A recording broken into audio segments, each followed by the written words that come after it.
Great Gatsby is a story about love, wealth, and the American dream. It follows Jay Gatsby, a rich man trying to win back his lost love, Daisy. But beneath the fancy parties, the book shows the struggles of chasing the American dream in the past, all through the eyes of a man named Nick. Throughout the book, messages telling us that the key to the American dream is wealth, and that if we can just make enough money, everything will fall into place. But in The Great Gatsby, Fitzgerald shows us how this dream is a misconception.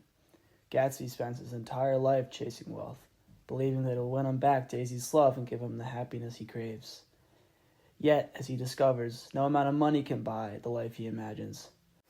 Through Gatsby's journey, the plot reveals the pursuit of the American dream, built on wealth and status, will lead to emptiness as seen through Tom. It forces us to question whether what we're chasing is truly what we need to find happiness. And we get to see that many of the characters are very confused on this.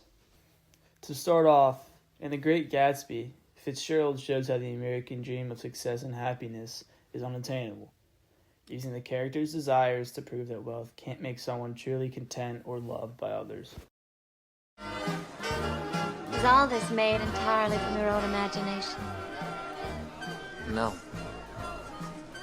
See, you were there all along. And every idea, every decision. Of course, if anything is not to your liking, I'll change it. It's perfect. From your perfect, irresistible imagination. Gatsby's imagination of creating wealth to fulfill all of his needs is constantly emphasized through all of his actions. In his eyes, wealth is the key to attaining Daisy's love and achieving happiness, and Gatsby goes to great lengths to achieve this made-up idea. Gatsby creates his wealth illegally, all based on this false narrative he's created in his head. As shown through the book, none of these are ever true. Gatsby was used as a prime example as to how wealth cannot buy the most expensive things, love and happiness.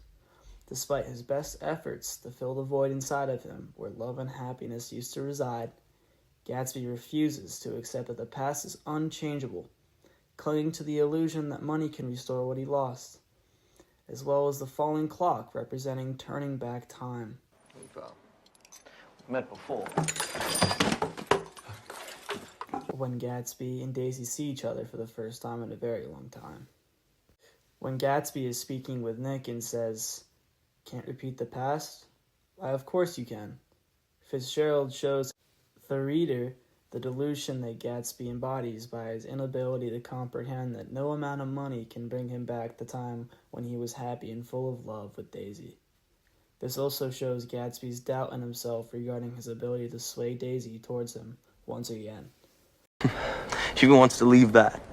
Jay, you can't repeat the past. Can't repeat the past. No. Why, of course you can. Of course you can. We can also see the American dream reflected through Tom, who attempts to buy life from Myrtle by virtually buying her company, all because she makes him feel alive. Myrtle represents a strong image of the personified life, which attracts Tom, who, although seems to have it all, has no life inside of him. Tom's wealth and status give him power, but they fail to provide him with true fulfillment, which he seeks throughout the book. Instead, he seeks excitement through Myrtle, spoiling her with gifts and an apartment that they can keep in the city, as if material possessions can substitute for genuine emotion Tom craves. However, their relationship is built on illusion rather than substance, reinforcing the idea that the American dream, when pursued through wealth alone, will ultimately leave you with nothing. Myrtle too believes in this illusion, convinced that money and consumption will lift her out of her social class, but her death proves her otherwise. Daisy, much like Gatsby, is a representation of the broken American dream, as she prioritizes wealth and security over love and true happiness. Throughout the novel, Daisy is portrayed as Gatsby's last piece to buying his dream life. However, Daisy is not the idealized version that Gatsby envisions. Daisy is emotionless, materialistic, and in the end incapable of choosing love over comfort. When Gatsby and Tom fought over her in front of Nick, we see that Daisy chose Tom over Gatsby, not because of love, but because of the security Tom's old money provides Gatsby's presumed illegally obtained money or new money. When Gatsby ends up taking the blame for Myrtle's sudden death, Daisy does not hesitate to let suffer the consequences on her behalf, once again proving that she was never willing to sacrifice anything for him. She represents the harsh reality that Gatsby refuses to see. As readers, we can see that what is tied to wealth becomes conditional or fake.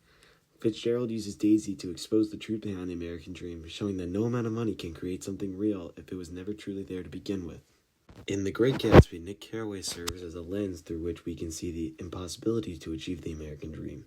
Nick's own desire for success in living in East Egg reflects his belief in the promise of wealth and social status, yet his experiences reveal the emptiness of these ideals. Despite his admiration for Gatsby's ambition, Nick sees that wealth does not make someone happy or fulfilled. He shows the reader this displayed through people's lives such as Daisy and Tom when he says, "They were careless people, Tom and Daisy. They smashed up things and creatures and then retreated back into their money or vast carelessness, or whatever it was that kept them together, and let other people clean up the mess they had made." Through this, Nick comes to realize that the American dream's promise of success and happiness is an illusion.